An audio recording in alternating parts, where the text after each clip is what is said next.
আপনারা জানেন যে গত ১ মাস আগে ঢাকা ইউনিভার্সিটির কুকুরগুলো ঢাকা ইউনিভার্সিটির অ্যানিমেল ওয়েলফেয়ার টিম এবং স্টুডেন্টরা মিলে ভ্যাকসিনেশন ক্যাম্পেইন এবং স্টেরিলাইজেশন করিয়েছে।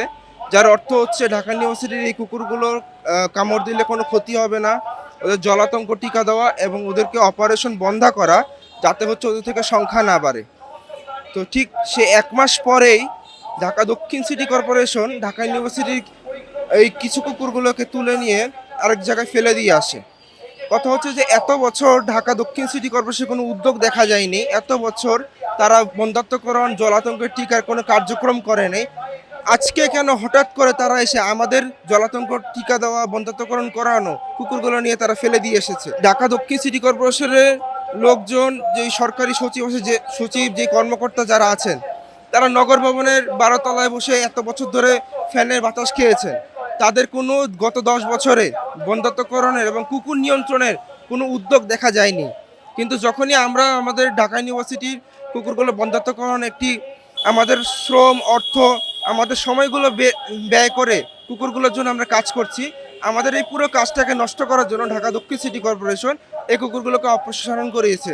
এবং ঢাকা দক্ষিণ সিটি কর্পোরেশনের ভাষ্য অনুযায়ী তারা কুকুরগুলোকে অজ্ঞান করে কেরানীগঞ্জ ফেলে দিয়ে এসেছে।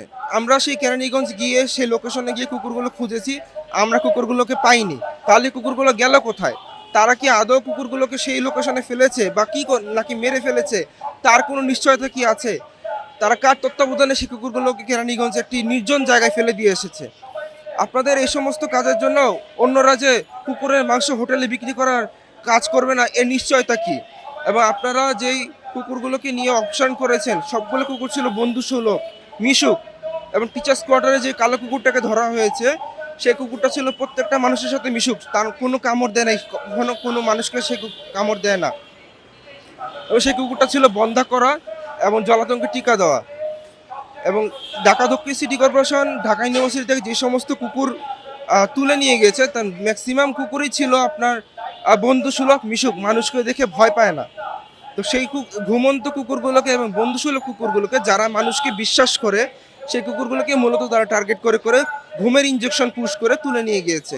তার মধ্যে বিসি চত্বর এবং টিচার্স কোয়ার্টারে যে কুকুরটা ছিল, সে ছিল প্রায় ১০ বছর বয়সী কুকুর। একজন বয়স্ক কুকুরকে আপনি কোনো শারীরিক পরীক্ষা ছাড়া, কোনো ভেটেরিনারি ডাক্তারের উপস্থিতি ছাড়া ঘুমের ওষুধ দিয়ে যে এই দীর্ঘ সময় জার্নি করে একটা অচেনা জায়গায় ফেলে দিয়ে আসতেছেন, সেই কুকুরটা বেঁচে থাকার কথা না। কারণ সেই কুকুরটা যদি সেখানে থাকতো, আমরা গিয়ে সেই লোকেশনে অবশ্যই কুকুরটা পেতাম। ঘুমের ইঞ্জেকশন দিয়ে কুকুর অন্য জায়গায় অপসারণ করা, যেটা আইনত দণ্ডনীয় অপরাধ এবং প্রাণী কল্যাণ আইনের ৭-এর খ ধারায় স্পষ্ট নিষেধ আছে। এবং ঢাকা দক্ষিণ সিটি কর্পোরেশনকে সেই বিষয়টা নিয়ে জবাব দিতে চাওয়া হলে আমাদের শিক্ষার্থীদেরকে তারা খুব গর্বের সাথে বলে যে আমরা তো এর আগে কুকুর অপসারণ করিয়েছি, কি হয়েছে, আমরা তো কুকুর রেগুলার অপসারণ করাই। আমাদের দাবি হচ্ছে আজকে থেকেই ঢাকা দক্ষিণ সিটি কর্পোরেশন ঘোষণা দিয়ে কুকুর অপসারণ বন্ধ করবে। কারণ কুকুর অপসারণের নামে কুকুরকে চেতনানাশক ইঞ্জেকশন দিয়ে মেরে ফেলাটা আইনত দণ্ডনীয় অপরাধ এবং চরম মানবতা লঙ্ঘন।